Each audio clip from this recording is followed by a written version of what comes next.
This is Robert Foley from Startup Kitchen. We're here today with David Alston, CMO of introhive. How you doing, David? Good. How are you? Very good. One of the things that David's very passionate about is getting coding into the education system. So we're going to talk to David Alston a bit about that today. So David, first off for our audience, can you introduce yourselves and talk about where this passion came from and why you want to see coding in an education system so bad? So I'm in introhive now with you, but I've been with a number of startups, probably I think this is startup number 5. And I've always been in a technology company kind of scenario, but with a marketing bent. So I like business, I like tech, and where I really got my passion for tech was when I was in school.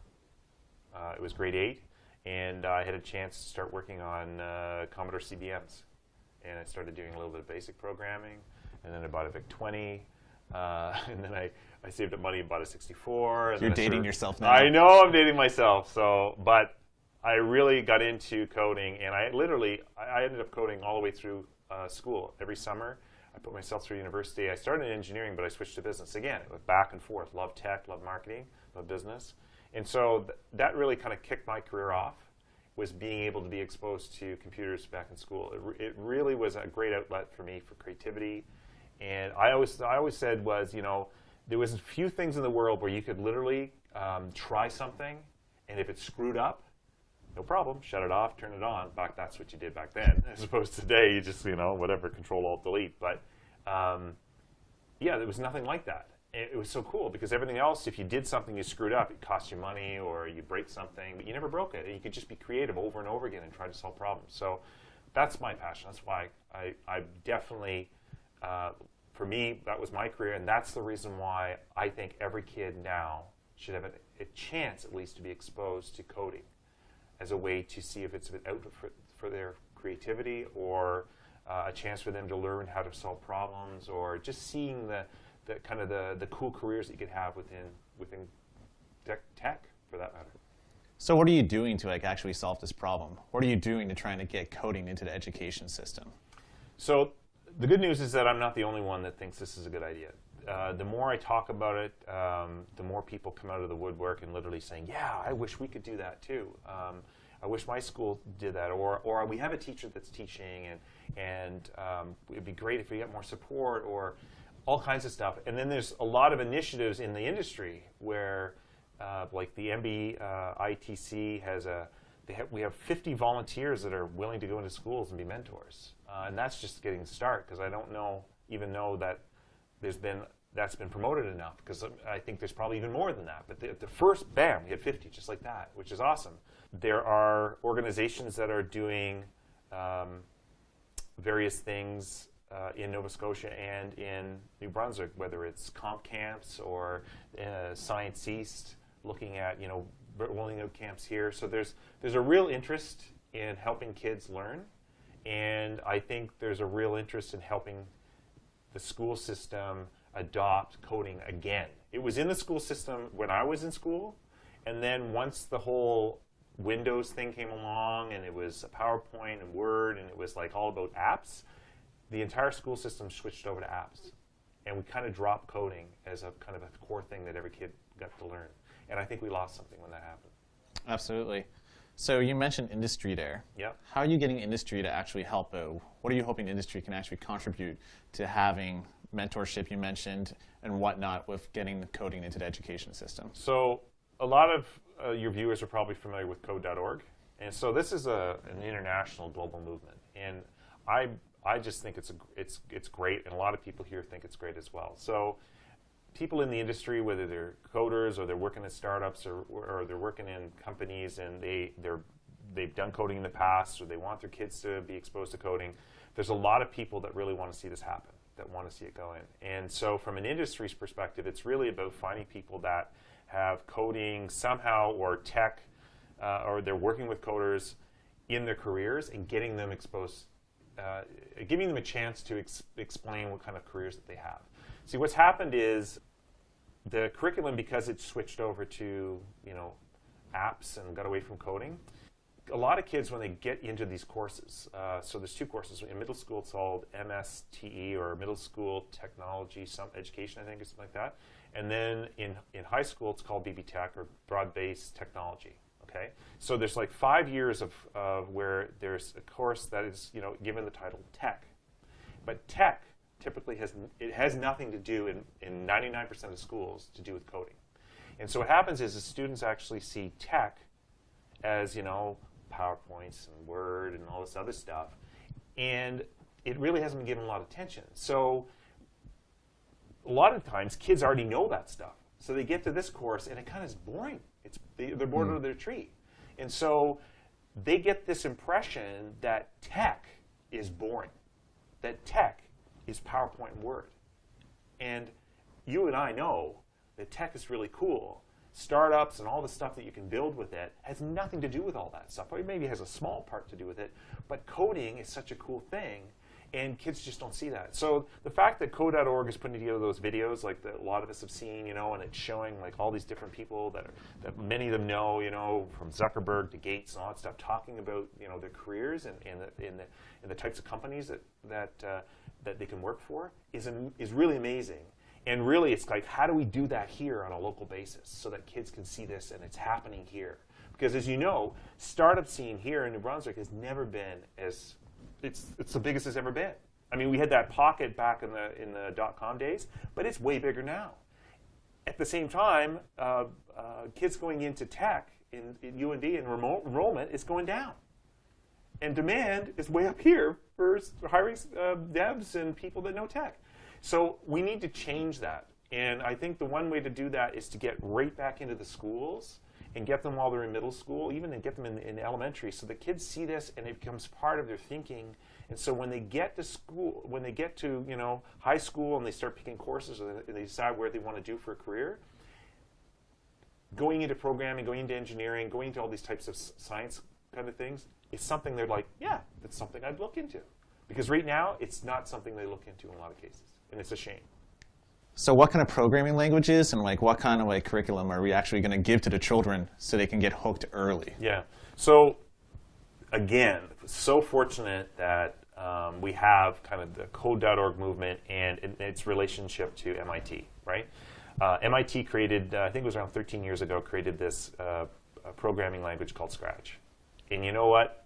You and I wish we probably had Scratch when we were kids learning coding, because I've sat down with one of my own kids, and literally within a half an hour, she was programming a game.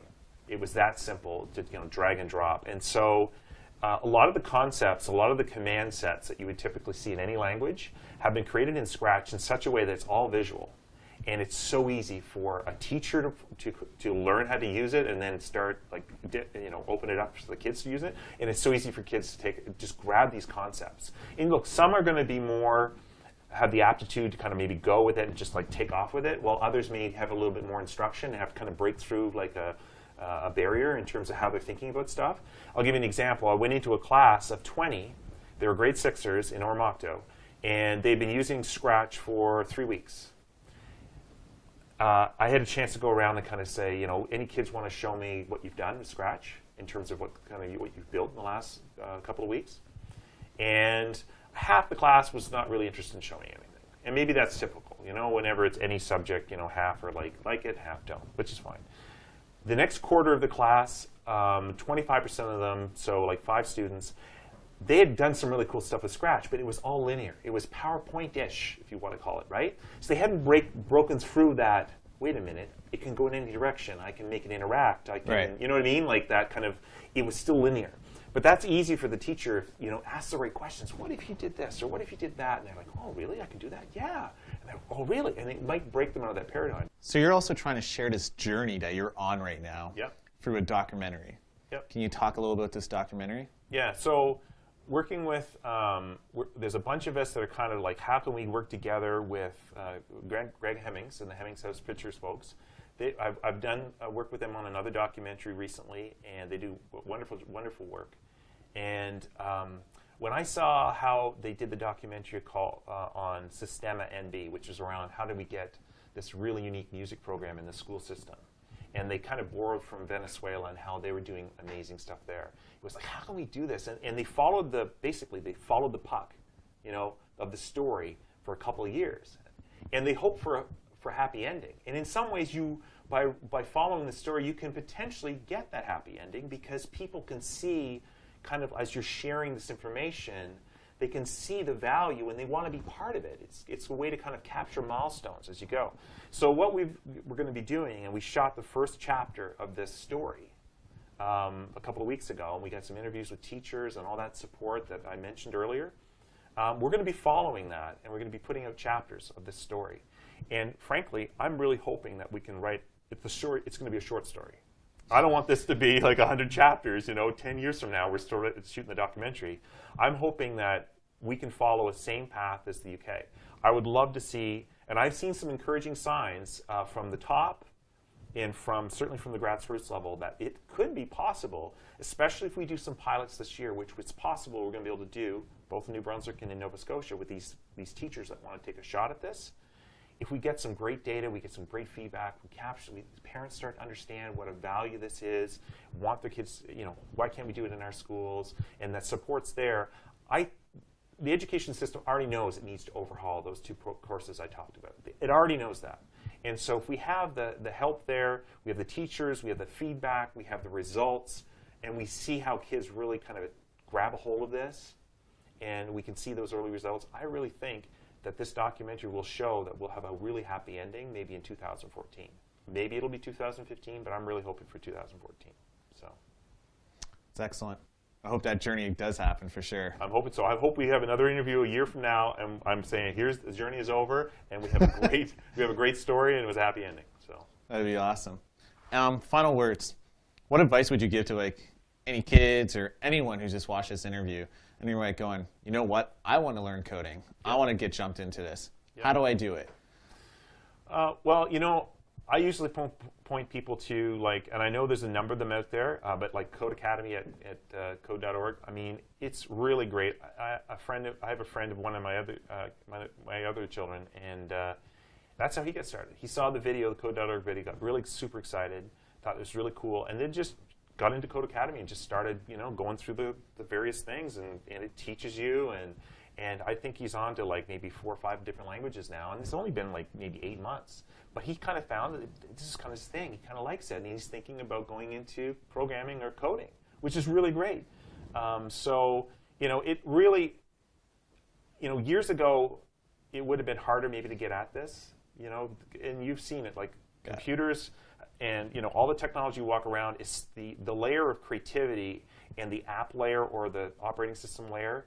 You never have to get into it at all. You just don't. It's a wonderful thing, especially for our parents that we have to do tech support for, right? Because they don't screw up as much on the various things that they're using. It's kind of it's made it really rock solid. The problem is you're not seeing the stuff underneath that. And so I think that, with these great programs at Code Academy and the various other ones that are out there, kids can get in there and they can start to mess around a little bit and see what's behind the curtain, and get under the covers and go, wow, I had no idea. And they start getting creative, and that little light bulb goes off, and all of a sudden, we're going to have this whole new generation of coders. And I think it's, from an economic perspective, we already know startups has become a really big, powerful economic engine here in New Brunswick and Atlantic Canada. Just imagine if we had this next generation coming up through to be able to join those startups and create their own. I mean, it would be amazing. Well, thank you very much for your time, David, and we wish you very much luck and adventure. Thank you. Thank you.